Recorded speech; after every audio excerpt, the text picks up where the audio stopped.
ان الحمد لله نحمده ونستعينه ونستغفره ونعوذ بالله من شرور انفسنا ومن سيئات اعمالنا من يهده الله فلا مضل له ومن يضلل فلا هادي له واشهد ان لا اله الا الله وحده لا شريك له واشهد ان محمدا عبده ورسوله اما بعد فان خير الحديث كتاب الله وخير الهدي هدي محمد صلى الله عليه واله وسلم وشر الامور محدثاتها وكل محدثة بدعة وكل بدعة ضلالة وكل ضلالة في النار.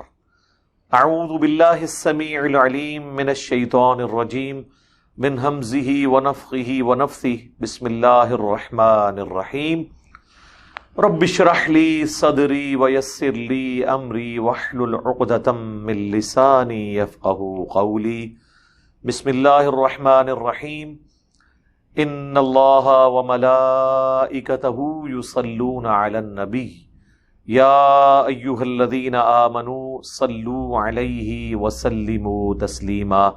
اللہم صلی علی محمد وعلی آل محمد کما صلیت علی ابراہیم وعلی آل ابراہیم انک حمید مجید. اللہم بارک علی محمد وعلی آل محمد کما بارکت علی ابراہیم وعلی آل ابراہیم انک حمید مجید. اللہم ربنا آتنا فی الدنیا حسنہ وفی الآخرۃ حسنۃ وقنا عذاب النار. ربنا آتنا من لدنک رحمہ وہیئ لنا من امرنا رشدا. لا الہ الا انت سبحانک انی کنت من الظالمین. حسبنا اللہ ونعم الوکیل. یا حی یا قیوم برحمتک استغیث ولا حول ولا قوة الا باللہ العلی العظیم. آمین. الحمدللہ آج 26 ستمبر 2021 کی قرآن کلاس نمبر 94 کی ریکارڈنگ ہونے جا رہی ہے. پچھلی دفعہ ہماری گفتگو کنکلوڈ ہوئی تھی سورۃ المائدہ کی آیت نمبر 35 پہ، جو بہت کریٹیکل آیت ہے خصوصاً سب کانٹیننٹ میں، چونکہ یہاں پر وسیلے کا جو کانسیپٹ پایا جاتا ہے وہ بالکل ڈیفرنٹ ہے اس کانسیپٹ سے جو قرآن میں آیا ہے. اس پہ میں نے کچھ تفصیلی گفتگو کی تھی، اور اس کے ساتھ ہی میں نے ریفرنس کے طور پر 2 ویڈیوز بتائی تھی. مسئلہ 43 وسیلہ اور توسل کے صحیح احکام و مسائل، اور ایک اور ویڈیو وسیلے کے نام پر دھوکہ. وہ 2 ویڈیوز چونکہ ڈیٹیلڈ ہیں. ایک اور تیسری ویڈیو بھی ہے، مجھے اپنے بعد تم سے شرک کا خوف نہیں. ان ساری ویڈیوز میں اس سے جو گھندے ہوئے ٹاپکس ہیں وہ سب ڈسکس ہوئے ہیں. اب میں اگر اس آیت کے کانٹیکسٹ میں گفتگو کروں تو 3 سے 4 گھنٹے مزید چاہیے، لیکن چونکہ ہم یہاں پہ ترجمہ اور مختصر تشریح کور کر رہے ہیں اس لیے میں ریفرنس دیتا ہوں. بہرحال اتنی گفتگو ضرور کرتا ہوں جو ضروری ہو. جس طرح میں نے پچھلی دفعہ وسیلے کی اقسام بتائیں، 5 اس کی کیٹیگریز بتائیں، اس پہ میں نے سیر اصل گفتگو کی تھی، اور یہ بتایا تھا کہ وسیلے کا کانسیپٹ جو ہمیں بتایا جاتا ہے یہ بالکل ڈیفرنٹ ہے اور ایک بڑا محدود ہے، جبکہ قرآن کا جو وسیلے کا کانسیپٹ ہے وہ کافی ورسٹائل ہے. نیکی کا کوئی بھی کام وہ بھی وسیلہ ہے اللہ تک پہنچنے کا. قرآن میں جس وسیلے کا ذکر ہے نا شد و مد کے ساتھ، وہ یہ وسیلہ ہے. وَاسْتَعِینُوا بِالصَّبْرِ وَالصَّلَاةِ، نماز اور صبر کے ذریعے اللہ کی مدد چاہو، یعنی نیک اعمال کے ذریعے. اس کے بعد اگر کس چیز کا ذکر ہے تو وہ اس وسیلے کا ذکر ہے جو اللہ کے اسماء سے وسیلہ پکڑا جاتا ہے. جس طرح میں نے شروع میں اسماء اعظم اللہ کے پڑھے ہیں. اس کی جڑ کیا ہے؟ وَلِلَّهِ أَسْمَاءُ الْحُسْنَى فَادْعُوهُ بِهَا، اللہ کے لیے تمام اچھے نام ہیں، اس کے ناموں کے ساتھ اس کو پکارو. تیسرا وسیلہ جس میں قرآن میں ذکر ہے وہ ہے کسی نیک بندے سے دعا کروانا. جیسے کہ یوسف علیہ السلام نے غلطیوں کے بعد ان کے بھائیوں نے ان سے جو زیادتیاں کی، اس کے بعد اپنے باپ سے کہا آپ ہمارے لیے دعا کریں. نبی علیہ السلام کو کئی جگہ قرآن میں آیا، حکم دیا گیا کہ آپ اپنے ساتھیوں کے لیے دعا کریں، آپ کی دعا ان کے دلوں کا سکون ہے. یہاں تک اللہ تعالیٰ نے فرمایا. پھر جو لوگ نبی علیہ السلام کے ساتھ مس ہینڈلنگ کرتے ہیں ان کے لیے اسپیسیفکلی سورہ النساء کی آیت نمبر 64 میں آیا وَلَوْ أَنَّهُمْ إِذْ ظَلَمُوا أَنفُسَهُمْ جَاءُوكَ، جنہوں نے حضور کے ساتھ غداری کی ہے اور طاغوت سے فیصلے کروائے ہیں، اب ان کو چاہیے کہ انہوں نے اپنی جانوں پہ ظلم کیا، اب رسول اللہ کے پاس آ کے معافی مانگے، نبی علیہ السلام ان کی سفارش کریں گے تو اللہ کو بخشنے والا مہربان پائیں گے. اس کا مطلب یہ نہیں کہ قبر رسول سے جا کے کرنا ہے، بلکہ حضور علیہ السلام جب سامنے موجود ہوں. اس کانٹیکسٹ میں نے کافی زیادہ گفتگو کی تھی. ایک آیت جو الوسیلہ کے لفظ کے ساتھ سورہ بنی اسرائیل میں آئی ہے، بڑی ناانصافی ہے کہ اس جگہ پہ اس آیت کا ذکر میں کراس ریفرنس کے طور پر نہ کروں. پچھلی دفعہ چونکہ ٹائم تھوڑا تھا، قرآن کلاس کا جو ہمارا دورانیہ ہے 1 گھنٹے کے اندر ہوتا ہے، 55 منٹ سے لے کے 59 منٹس تک، تو وہ چونکہ مکمل ہو چکا تھا اس لیے میں نے اس کو اس وقت سکپ کر دیا تھا. آج سٹارٹ ہی میں ہم اسے کور کر لیتے ہیں. سورہ بنی اسرائیل کی آیت نمبر ہے 56، سورت نمبر 17 آیت نمبر 56. اعوذ باللہ من الشیطان الرجیم. قُلِ ادْعُوا الَّذِينَ زَعَمْتُم مِّن دُونِهِ، اے نبی ان سے فرماؤ کہ جن ہستیوں کے بارے میں تمہیں زوم ہے نا کہ وہ تمہاری تکلیف دور کر سکتے ہیں اللہ کے سوا،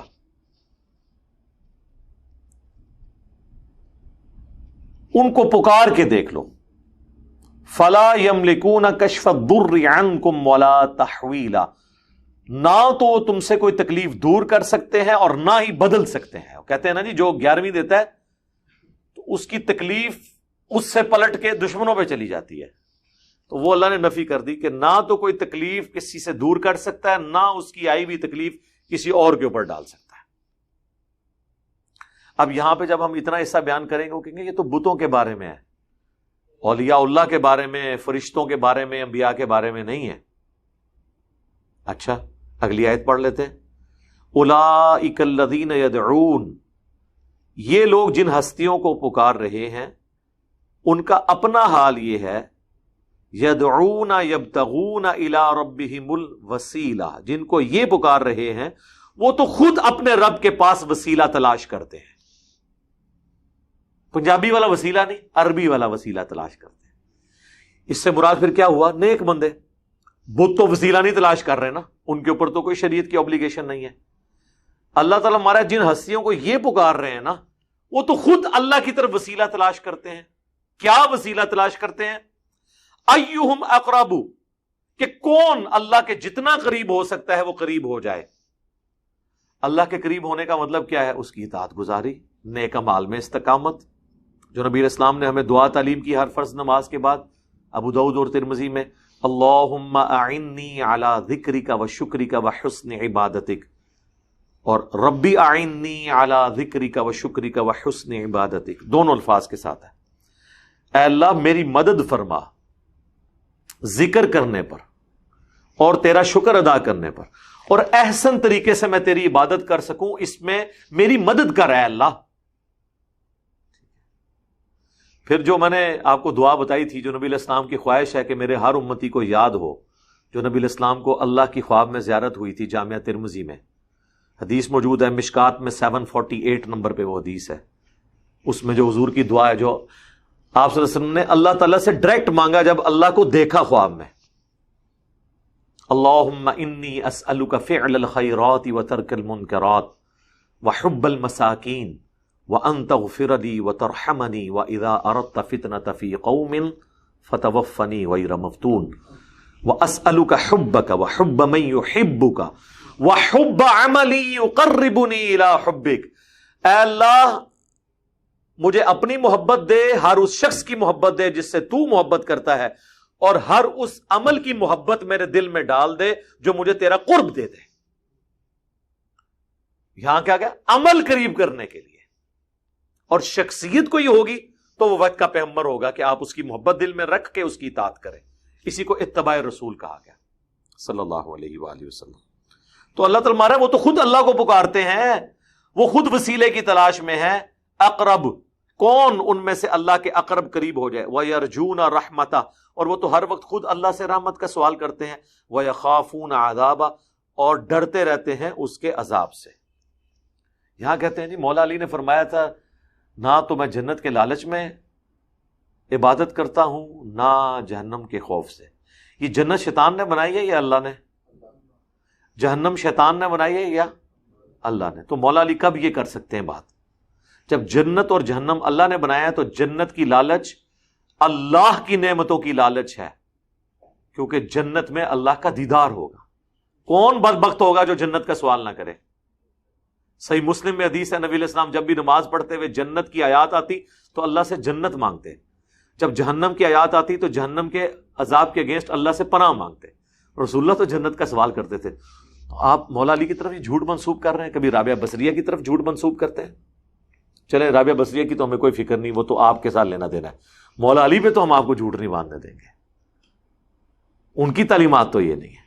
اور قرآن کیا کہہ رہا ہے کہ میرے نیک بندے مجھ سے رحمت کا سوال کرتے ہیں اور ڈرتے رہتے ہیں میرے عذاب سے. اور اگلی بات بڑی سخت ہے, ان عذاب ربک کان محذورا. اے نبی تیرے رب کا عذاب چیز ہی ایسی ہے کہ اس سے ڈرا جائے. جی بے خوف نہیں آپ ہو سکتے. سورہ الفرقان میں نیک بندوں کی نشانی کیا آئی ہے؟ ربنا اصرف عنا عذاب جہنم ان عذابها کان غراما. اے رب ہمارے ہم سے جہنم کا عذاب پھیر دے, بے شک جہنم کا عذاب ہمارے گلے کا پھندا بن چکا ہے, ہر وقت لٹکتی تلوار ہے, ہم سے یہ دور کر دے. یہ نیک بندوں کی نشانی ہے. سنن نبی داؤد میں نبی علیہ السلام کی حدیث ہے, فجر اور مغرب کے بعد 7 دفعہ ذکر اللہم اجرنی من النار, اے اللہ بچا لے مجھے آگ سے. سر پھر ہم کیوں نہ کہیں کہ مرنے سے پہلے اے مسلمان کر لے اس پہ غور. کتابوں کا خدا اور ہے, بابوں کا خدا اور. کتابوں کا پیغمبر اور ہے, بابوں کا پیغمبر اور. جی یہ کتابوں والا پیغمبر ہے جس کی تعلیمات یہ ہیں. تو اس آیت میں بھی اللہ تعالیٰ نے فرما دیا کہ نیک بندے جن کو تم پکار رہے ہو نہ وہ تکلیف دور کر سکتے ہیں, کام بھی ختم. اور وہ تو خود اللہ سے رحمت مانگتے رہتے ہیں. مراد یہ کہ جو وہ کر رہے ہیں نا تم بھی وہی کرو. جی صراط الذین انعمت علیہم, صراط الذین انعمت علیہم تو اللہ کو پکارتے تھے, آپ نے صراط الذین انعمت علیہم کو پکارنا شروع کر دیا. عیسیٰ ابن مریم امام الموحدین تھے, آپ نے عیسیٰ ابن مریم کو پکارنا شروع کر دیا, ڈیوینٹی میں کلیم کر دیا.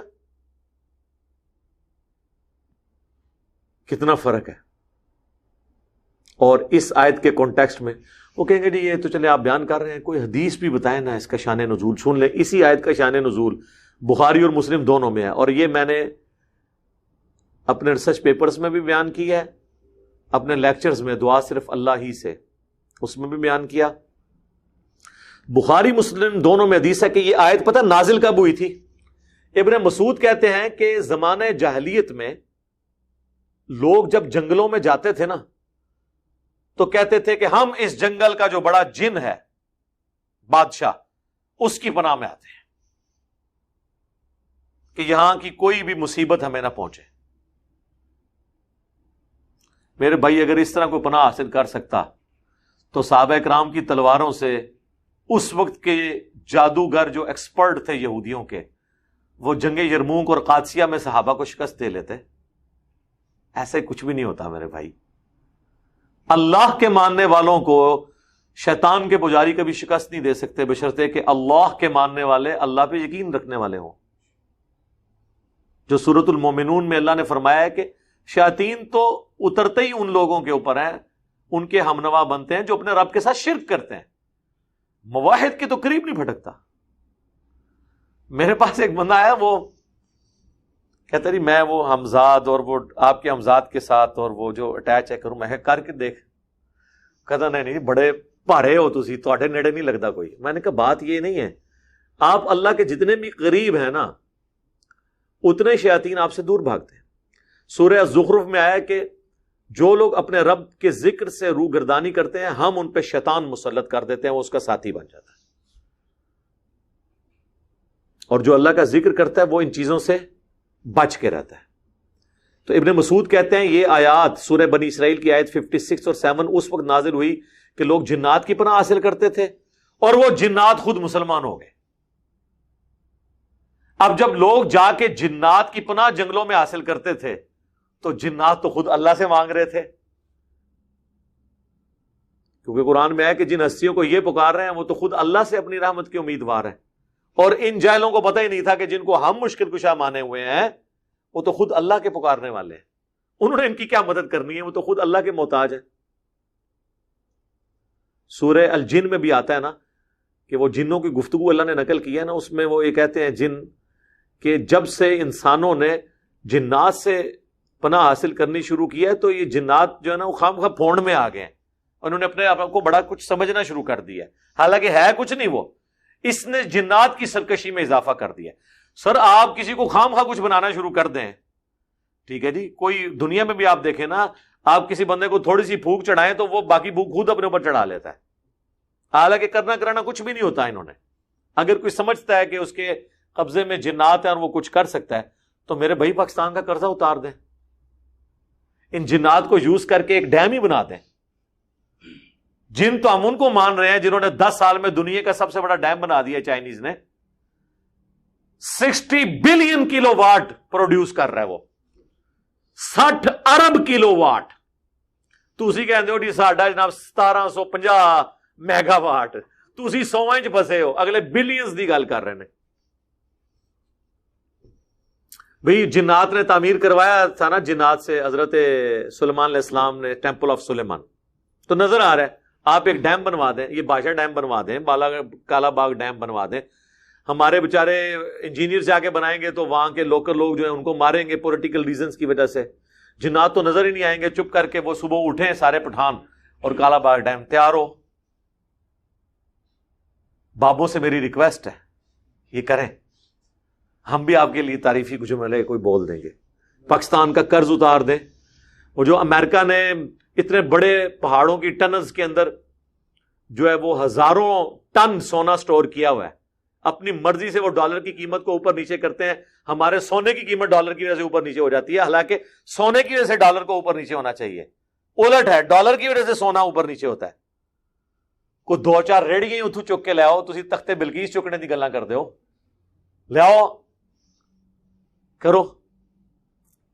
ہو سکتا ہے کوئی یہ کہ نہیں وہ نیک جنات ہیں، وہ اس طرح مال کسی کا چوری نہیں کرتے، چلو مال غنیمت سمجھ کے چوری کر لو یار، ٹھیک ہے، انہوں نے ہم سے ہی سب کچھ ہتھیایا ہوا ہے، یہ ہمارا حق ہے، کر کے بتائیں، کچھ بھی نہیں کر سکتے میرے بھائی، یہ سب فراڈ ہے۔ تو اللہ تعالیٰ فرما رہا ہے یہ تو خود وہ ہستی ہیں، وہ تو اللہ سے مانگتی ہیں، دنیا بقدر ایفرٹ اللہ نے رکھی۔ بہرحال میرا خیال ہے یہ آیت کافی تھی اس حوالے سے ڈسکشن۔ اب اللہ کا نام لے کے آج کی جو درس کی اگلی آیات ہیں وہ شروع کرتے ہیں۔ اعوذ باللہ من الشیطان الرجیم، بسم اللہ الرحمن الرحیم، سورۃ المائدہ آیت نمبر 36۔ ان الذین کفروا، بے شک وہ لوگ جنہوں نے کفر اختیار کیا، لو ان لہم ما فی الارض جمیعا، اگر ان کے پاس پوری زمین کی دولت ہو جائے، وَمِثْلَهُ مَعَهُ، اور اتنی ہی اور دولت بھی ان کے پاس آ جائے، یعنی پلانٹ ارتھ پہ جتنے بھی خزانے ہیں وہ ایک بندے کے پاس آ جائیں قیامت کے دن، یہ تو پاسبل ہی نہیں، دنیا میں نہیں آ رہے تو آخرت میں تو کنگال ہی اٹھنا ہے سب نے، کپڑے نہیں ہونے جسم کے اوپر۔ صحیح بخاری میں آتا ہے کپڑے بھی نہیں ہوں گے، سب سے پہلے حضرت ابراہیم کو لباس پہنایا جائے گا اور پھر باقی انبیاء کو، باقی تو سارے بابے شابے سارے ننگے ہونے ہوتے ہیں، صرف انبیاء کے لباس کا ذکر آیا ہے۔ ہاں تو جو بابے ادھر ننگے ہیں ان کا احترام کر لیا کریں، آگے بھی ننگے ہی ہونا ہے انہوں نے۔ اچھا، اور اس کے مثل اور دولت ہو جائے، لیفتدوا بہ من عذاب یوم القیامہ، اور بالفرض ان کو یہ کہا جائے قیامت کے دن کہ اس زمین میں جتنی پلانٹ ارتھ پہ سونا چاندی ہیرے جواہرات تیل، ٹھیک ہے جی، اس کے علاوہ آپ قیمتی پتھر جو بھی دولت ہے، اگر اتنی اور تمہیں مل جائے تو کیا تم اللہ کے عذاب سے بچنے کے لیے یہ فدیہ کر دو گے؟ تو کہیں گے بالکل، لیکن اللہ نہیں قبول کرے گا۔ ما تقبل منہم، قیامت کے دن اللہ وہ بھی ان سے قبول نہیں کرے گا۔ یہ سمجھانے کے لیے، ہونا کوئی نہیں ایسے، لیکن اللہ کہہ رہا ہے بالفرض اگر کوئی یہ کرے بھی۔ اس کانٹیکس میں مجھے ایک واقعہ یاد آیا، عباسی خلیفہ تھے ہارون رشید، ان کے اندر بڑی پازیٹیو چیزیں بھی موجود تھیں۔ ان کے دربار میں ایک محدث تھے، تو سخت گرمیوں میں انہوں نے پانی پینے کے لیے منگوایا تو ان کو دعوت کرنے کا موقع مل گیا. جب وہ پانی پینے لگے ان کا امیر المومنین 1 منٹ، آپ جنگل میں اکیلے ہوں، آپ کو سخت پیاس لگی ہوئی ہو، پانی موجود نہ ہو، اس 1 گلاس پانی کی قیمت آپ کتنی دیں گے؟ اب وہ بھی سچا تھا. میرے خیال ہم سے بھی کوئی پوچھے تو جان بچانا تو پہلی چیز. اس نے کہا کہ میں اپنی آدھی سلطنت بھی دے دوں، 3 بر اعظموں میں پھیلی ہوئی عباسی امپائر، آدھی سلطنت دے دوں اس پانی کو حاصل کرنے کے لیے. ظاہر ہے زندگی بچانی ہے، سلطنت کو کیا کرنا ہے بچا کے اگر زندگی بچتی ہو. ان کا امیر المومنین اب پی لیں. انہوں نے پیا، پینے کے بعد انہوں نے کہا اب اگر یہ پانی آپ کے جسم سے باہر نہ نکلے اور آپ کا پیشاب بند ہو جائے پھر آپ کیا اس کے علاج پہ خرچ کریں گے؟ اس نے کہا واللہ پوری سلطنت دے دوں. تو ان کا اے امیر المومنین، جس بادشاہت کی قیمت 1 گلاس پانی اور اس کا پیشاب ہو اس پہ اکڑ کیسی؟ اللہ کی تو ہم نعمتوں کا شکر نہیں ادا. لوگ کہتے ہیں اللہ نے کیا دیا ہے؟ اللہ نے یہ دیا ہے کہ آپ رات کو ایک اچھا کھانا کھا کے پانی پی کے سوتے ہیں اور صبح جب اٹھتے ہیں اگرچہ آپ نے فجر نہ بھی پڑھی ہوئی ہو، آپ کے گردے، آپ کا مثانہ یہ نہیں کہتا کہ پتر آج تو فجر نہیں پڑھی تو میں باہر ہی نہیں نکلنا، پیشاب نہیں ہوں میں کہ تنوں کرن دینا، تنوں میں اسپتال پہنچانا ہے. نہیں، رات کو گردے آپ کا ڈائلیسس کا کام کرتے ہیں، آپ کا معدہ اپنا کام کرتا ہے، مثانہ پیشاب سٹور کرتا ہے، آپ بے نمازی بھی ہیں، صبح اٹھ کے آرام سے پیشاب کر لیتے ہیں. تو یہ اربوں روپے کا کام ہو رہا ہے. بند ہو جائے تو کوئی کھول کے بتائے. تو یہ کوئی چھوٹی بات نہیں ہے. اللہ تعالیٰ